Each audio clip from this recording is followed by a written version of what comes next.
दोस्तों, इस वीडियो में हम सिखों के 10वें गुरु गोबिंद सिंह जी की बात करेंगे। 22 दिसंबर 1666 को 9वें सिख गुरु श्री तेग बहादुर और माता गुजरी के बिहार के पटना स्थित घर में एक बच्चे का जन्म हुआ जिसका नाम गोबिंद राय रखा गया। गोबिंद राय ही 10वें सिख गुरु गोबिंद सिंह के नाम से जाने जाते हैं। पटना में जिस घर में उनका जन्म हुआ था वहां पर अब तख्त श्री हरिमंदिर पटना साहिब स्थित है। मार्च 1672 में गुरु गोबिंद सिंह का परिवार हिमालय के शिवालिक पहाड़ियों में स्थित चक नानकी नामक स्थान पर आ गया। चक नानकी ही आजकल आनंदपुर साहिब कहलाता है। यहीं पर इनकी शिक्षा आरंभ हुई।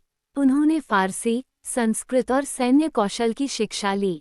गुरु गोबिंद सिंह आनंदपुर साहिब में नैतिकता, निडरता तथा आध्यात्मिक जागृति का संदेश देते थे। यहाँ पर सभी लोग वर्ण, रंग, जाति, संप्रदाय के भेदभाव के बिना समता, समानता एवं समरसता का अलौकिक ज्ञान प्राप्त करते थे। औरंगजेब के अधीन गवर्नर इफ्तिकार खान द्वारा काश्मीरी पंडितों का जबरन धर्म परिवर्तन करके मुसलमान बनाए जाने के विरुद्ध कुछ कश्मीरी पंडित फरियाद लेकर गुरु तेग बहादुर के दरबार में आए। उन्होंने कहा कि हमारे सामने ये शर्त रखी गई है कि अगर कोई महापुरुष इस्लाम स्वीकार नहीं कर अपना बलिदान देगा तो आप सबका भी धर्म परिवर्तन नहीं किया जाएगा। कश्मीरी पंडितों की फरियाद सुनकर 11 मार्च 1675 को गुरु तेग बहादुर ने अपने पुत्र गोबिंद राय को सिखों का 10वां गुरु घोषित किया और स्वयं औरंगजेब के समक्ष प्रस्तुत हुए और इस्लाम स्वीकार करने से इनकार कर दिया। इस्लाम न स्वीकारने के कारण 11 नवंबर 1675 को औरंगजेब ने दिल्ली के चांदनी चौक में सार्वजनिक रूप से गुरु तेग बहादुर का सिर कटवा दिया। इसके पश्चात 29 मार्च 1676 को वैशाखी के दिन सिखों ने गुरु गोविंद सिंह को अपने 10वें गुरु के रूप में स्वीकार करने की औपचारिकता को पुनः निभाई। गुरु गोबिंद सिंह की 3 पत्नियां थीं। 21 जून 1677 को 10 साल की उम्र में उनका विवाह माता जीतो के साथ आनंदपुर से 10 किलोमीटर दूर बसंतगढ़ में किया गया। उनके 3 पुत्र हुए जिनके नाम थे जुझार सिंह, जोरावर सिंह और फतेह सिंह। 4 अप्रैल 1684 को 17 वर्ष की आयु में उनका दूसरा विवाह माता सुंदरी के साथ आनंदपुर में हुआ, जिनसे एक बेटा हुआ जिनका नाम अजीत सिंह था। 15 अप्रैल 1700 को 33 वर्ष की आयु में उन्होंने माता साहिब देवन से विवाह किया। वैसे तो उनका कोई संतान नहीं था, पर सिख पंथ के पन्नों पर उनका दौर भी बहुत प्रभावशाली रहा। राजा भीमचंद के साथ मतभेद के कारण गुरु गोबिंद सिंह आनंदपुर छोड़कर चले गए। अप्रैल 1685 में सिरमौर के राजा मतप्रकाश ने गुरु गोबिंद सिंह को अपने राज्य में आमंत्रित किया। राजा मतप्रकाश के अनुरोध पर गुरु गोबिंद सिंह सिरमौर के पोंटा साहिब में 3 साल रहे, जहां उन्होंने अनेक ग्रंथों की रचना की। 15 अप्रैल 1687 को भंगानी का युद्ध हुआ, जिसमें कहेलूर के राजा भीमचंद ने अन्य राजाओं को साथ लेकर गुरु गोबिंद सिंह पर आक्रमण किया। इस युद्ध में गुरु जी की बुआ बीबी वीरों जी के 5 पुत्रों तथा उनके मामा कृपाल चंद ने हिस्सा लिया, जिसमें गुरु जी की जीत हुई। भंगानी के युद्ध के कुछ दिन बाद बिलासपुर की रानी चंपा ने गुरु जी से आनंदपुर साहिब वापस लौटने का अनुरोध किया। रानी चंपा के अनुरोध को गुरु गोबिंद सिंह ने स्वीकार किया और नवंबर 1688 में वापस आनंदपुर साहिब पहुंचे। सन 1695 में लाहौर के मुगल प्रमुख दिलावर खान ने अपने बेटे हुसैन खान को आनंदपुर पर हमला करने के लिए भेजा। गुरु गोबिंद सिंह और सिरमौर की संयुक्त सेना ने मुगल सेना को हरा दिया और हुसैन खान मारा गया। पहाड़ी क्षेत्र में इस तरह के घटनाक्रम मुगल सम्राट औरंगजेब के लिए चिंता का कारण बन गए और उसने उन क्षेत्रों में मुगल अधिकार बहाल करने के लिए अपनी सेना भेजी। मुगल सैनिकों को पहाड़ी क्षेत्रों में लड़ने का कोई अनुभव नहीं था, अतः वो गुरु गोबिंद सिंह का सामना नहीं कर पाते। गुरु गोबिंद सिंह जी का नेतृत्व सिख समुदाय के इतिहास में बहुत कुछ नया लेकर आया। सिख समुदाय की एक सभा में उन्होंने पूछा, कौन अपने सर का बलिदान देना चाहता है? एक स्वयंसेवक इस बात के लिए राजी हो गया। गुरु गोबिंद सिंह उसे तंबू में ले गए और कुछ देर बाद एक खून से सने तलवार के साथ वापस लौटे।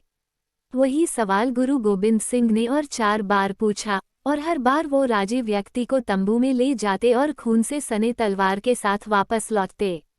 गुरु गोबिंद सिंह की खून में सनी तलवार को देख सभी लोग भयभीत थे तभी वे पांचों सेवकों के साथ वापस लौटे और उन्होंने उन्हें पंच प्यारे का नाम दिया।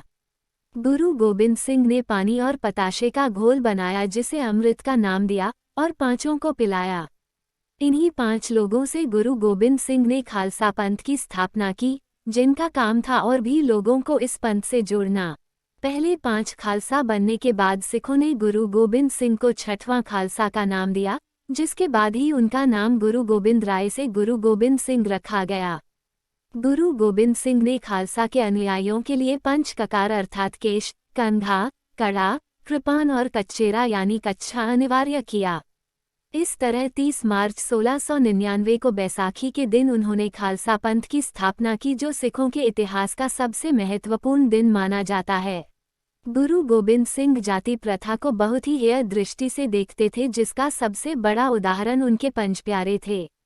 पांचों पंच प्यारों में लाहौर के दयाराम खत्री समाज से थे, दिल्ली के धर्मदास एक जाट थे, द्वारका के मोहकम चंद एक दर्जी थे, जगन्नाथपुरी के हिम्मत राय एक रसोइया थे और बिदर के साहिब चंद एक नाई थे। गुरु गोबिंद सिंह ने दमदमा साहिब में अपनी याददाश्त और ब्रह्म बल से श्री गुरु ग्रंथ साहिब का उच्चारण किया और भाई मनी सिंह जी ने गुरुबानी को लिखा। गुरुजी रोज गुरुबानी का उच्चारण कर श्रद्धालुओं को उसका अर्थ बताते और भाई मनी सिंह जी लिखते जाते। लगभग 5 महीनों की व्याख्या के साथ गुरुबानी की लिखाई भी संपूर्ण हो गई। श्री गुरु ग्रंथ साहिब की रचना पिछले सभी गुरुओं द्वारा की गई थी। जो भी नए गुरु बनते वे अपने पुराने गुरु की वाणी और भजन का उल्लेख करते और गुरु ग्रंथ साहिब का नया संस्करण तैयार होता जाता। गुरु गोबिंद सिंह के 2 बड़े पुत्र साहिबजादा अजीत सिंह और साहिबजादा जुझार सिंह ने 1705 में चमकौर के युद्ध में शहादत प्राप्त की। उनके 2 छोटे बेटों साहिबजादा जोरावर सिंह और साहिबजादा फतेह सिंह को औरंगजेब के अधीन सरहिंद के मुगल गवर्नर वजीर खान ने पकड़ लिया और 27 दिसंबर 1704 को दीवारों में चुनवा दिया। गुरु गोबिंद सिंह ने अपने सभी बच्चों की मृत्यु के बाद औरंगजेब को फारसी में एक पत्र लिखा, जिसका शीर्षक था जफरनामा अर्थात जीत का पत्र। इस पत्र में उन्होंने लिखा था कि मुगल साम्राज्य जल्द ही समाप्त हो जाएगा, क्योंकि ये उत्पीड़न झूठ और अनैतिकता से भरा है। 8 मई 1705 को पंजाब के मुक्तसर में गुरु गोबिंद सिंह और मुगलों के बीच भयानक युद्ध हुआ, जिसमें गुरु गोबिंद सिंह की जीत हुई। औरंगजेब ने मरते समय गुरु गोबिंद सिंह के नाम एक पत्र लिखा था। हैरानी की बात है कि गुरुजी जो सब कुछ लुटा चुके थे, वो फतहनामा लिख रहे थे और औरंगजेब जिसके पास सब कुछ था वह शिकस्तनामा लिख रहा था। 1707 में औरंगजेब की मृत्यु के बाद उसके सभी बेटों में गद्दी के लिए लड़ाई हो गई, जिसमें गुरु गोबिंद सिंह ने बहादुर शाह का साथ दिया और वह मुगल बादशाह की गद्दी पर बैठा। बहादुर शाह ने गुरु गोबिंद सिंह को हिंद का पीर अर्थात भारत का संत कहा। गुरु गोबिंद सिंह व बहादुर शाह के संबंध अत्यंत मधुर हो गए थे। इन संबंधों को देखकर सरहिंद का नवाब वजीद खान घबरा गया। उसने 2 मुगल हत्यारों जमशेद खान और वसील बेग को गुरु गोबिंद सिंह के विश्राम स्थल नांदेड़ में हमला करने के लिए भेजा। उन्होंने नींद में ही गुरु गोबिंद सिंह को चाकू मार दिया। गुरु गोबिंद सिंह ने जमशेद खान को अपनी तलवार से मार डाला, जबकि अन्य सिख भाइयों ने वसील बेग को मार डाला। इस हमले में गुरु गोबिंद सिंह बुरी तरह घायल हो गए थे। जब उन्होंने अपना अंतिम समय निकट देखा, तब उन्होंने सिखों को उनके पवित्र ग्रंथ गुरु ग्रंथ साहिब को अपना गुरु मानने को कहा। 7 अक्टूबर 1708 को गुरु गोबिंद सिंह नांदेड़ में दिव्य ज्योति में लीन हो गए। वाहेगुरु जी का खालसा, वाहेगुरु जी की फतेह, ये गुरु गोबिंद सिंह की गुरुबानी है। अगर आपको हमारा काम पसंद आया और आप चाहते हैं कि आगे भी हम ऐसी ही ढेर सारी वीडियोस लेकर आएं, तो हमें प्रोत्साहित करने के लिए लाइक शेयर कमेंट करें, चैनल को सब्सक्राइब करके बेल आइकन को दबा दें। धन्यवाद।